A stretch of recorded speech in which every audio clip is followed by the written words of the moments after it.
20. Dezember um 13:29 Uhr. Die Welt war noch in Ordnung und man fuhr langsam nach Düsseldorf, um das letzte Auswärtsspiel der Saison zu erleben, das aber nicht annähernd so werden sollte wie jedes andere Auswärtsspiel, weil ein schrecklicher Vorfall in Magdeburg die Welt auf den Kopf drehte und vieles veränderte. Mittlerweile war es 16:35 Uhr. Man war angekommen in Düsseldorf, hatte seinen Parkplatz gefunden und machte sich langsam zur Merkur Spielarena auf, zum Gästeblock. Der schon reichlich gefüllt war, der Eingang.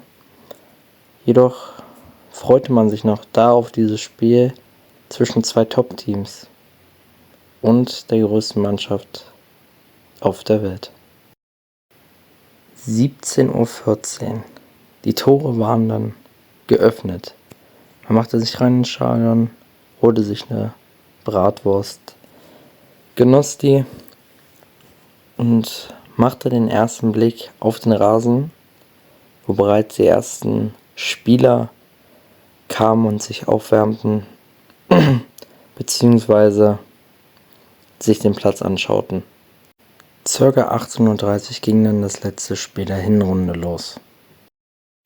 Der FCM spielte gut und machte bereits 18:41 Uhr das erste Tor durch ein wunderschönes Zusammenspiel auf der rechten Seite durch Texera, der dann in die Mitte steckte und Kaas, der mittlerweile nur noch seinen Fuß hinhalten musste.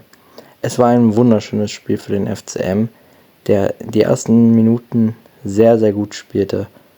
Kaas bedankte sich dann noch bei den Physios, die ihn schnell aufgepeppt hatten, damit er schnell fit war und endlich wieder spielen konnte und nach 6 Spielen endlich wieder treffen konnte. 19:04 Uhr. Die Welt war still, beziehungsweise die in Magdeburg erstmals. Ein verrückter Mensch fuhr in den Weihnachtsmarkt in Magdeburg mit seinem ausgeliehenen Auto und zerstörte für viele Menschen das Weihnachtsfest und zerstörte dabei auch viel zu viele Leben, weil er unzufrieden mit deutscher Politik war. Circa 19:11 Uhr wusste man im Stadion davon noch nichts. Kein Fan wusste, was abging in Magdeburg. Noch keine Nachricht kam an. Düsseldorf machte das 2:1, was in der Phase absolut verdient war. Jedoch war einiges im Busch zu dieser Zeit, welches die Spieler später noch herausfinden sollten. Jedoch war das erstmal nicht der Fall und Düsseldorf ging mit einer 2:1-Führung in die Hälfte. Unser Capo teilte uns 19:20 Uhr mit, dass es keinen Support mehr geben sollte. Warum, wusste man noch nicht. Ein Auto soll in den Magdeburger Weihnachtsmarkt gefahren sein. Es gab viel Verwirrung auf den Rängen zu dieser Zeit. Dann gab es die ersten Nachrichten um ca. 19:35 Uhr. Die lautete: Achtung, Warnung für Weihnachtsmarkt. Aktuell sind Magdeburger Einsatzkräfte von Feuerwehr, Polizei und Rettungskräfte auf dem Weg zum Weihnachtsmarkt. Wie uns von verschiedenen Personen mitgeteilt wurde, ist ein Fahrzeug trotz Absicherung über den Weihnachtsmarkt gefahren und hat mehrere Besucher überfahren. Man stand komplett unter Schock. Man wusste nicht, was man jetzt machen soll. Man versuchte, seine Liebsten zu erreichen, die vielleicht auf den Weihnachtsmarkt gehen wollten. Man machte sich unglaubliche Sorgen. Viele Menschen heuerten und hatten kompletten Schock.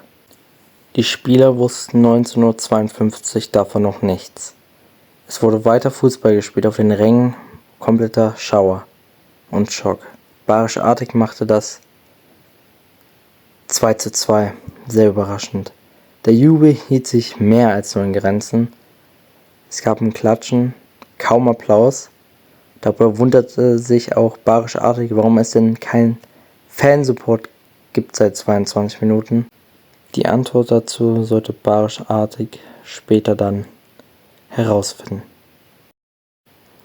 Magdeburg spielte gut, Der Block machte sich Sorgen und leerte sich allmählich. 19:55 dann die Führung für den FCM. Erst gab es Verwunderung, ob der Treffer dann wirklich zählt.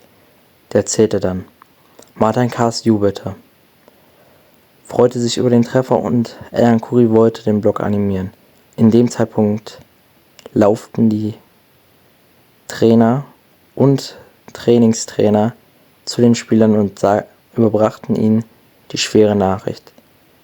Die Spieler standen komplett unter Schock. Barisch Artig wollte wissen, was genau passiert ist. Jedoch konnte er das in dem Moment noch nicht herausfinden, weil selbst die Menschen auf den Rängen, die dauerhaft an den Handys waren, das noch nicht wussten. Auch Düsseldorf stellte dann den Support sehr früh ein. Spätestens 20:10 kam die Nachricht bei jedem an. Denn Düsseldorf zeigt es klar. Und alle waren komplett unter Schock und in Trauer versetzt zu diesem Zeitpunkt. 20:12 Magdeburg setzte einen Konter an. El Ancuri lief, der vorher noch die Fans animieren wollte, machte das 4:2, kehrte direkt zum Block um und bat um Entschuldigung bei den Fans. Der ein sehr, sehr gläubiger Spieler ist und sich deswegen unbedingt bei den Fans entschuldigen wollte, der es aber unglaublich sympathisch machte, mit einer sehr, sehr guten Geste, die auch die anderen Spieler vermittelten. Barisch Artig wurde dann ausgewechselt, der mehr als unter Schock stand, was in seinem Gesicht geschrieben war. Den Schlussstrich setzte man 20:19 circa. Der FCM machte weiterhin Druck, spielte im Endeffekt für die Fans. Düsseldorf war unter Schock, konnte keinen richtigen Fußball mehr spielen. Man machte das 5:2, was erst abseits war. Dann war das Spiel vorbei.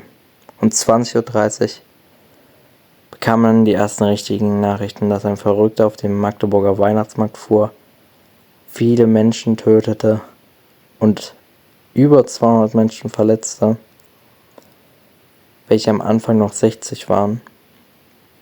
Eine Tat, die unbeschreiblich ist. So etwas zu tun, ist krank.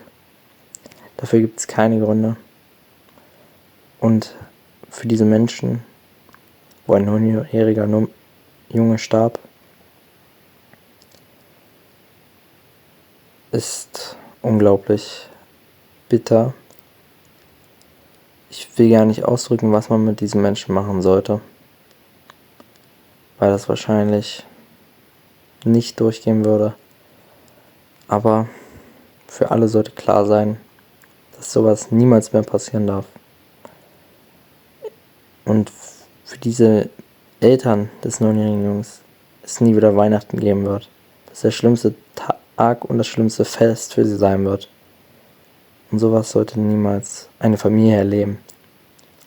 Und deswegen danke ich jedem, der bis hierhin geschaut hat.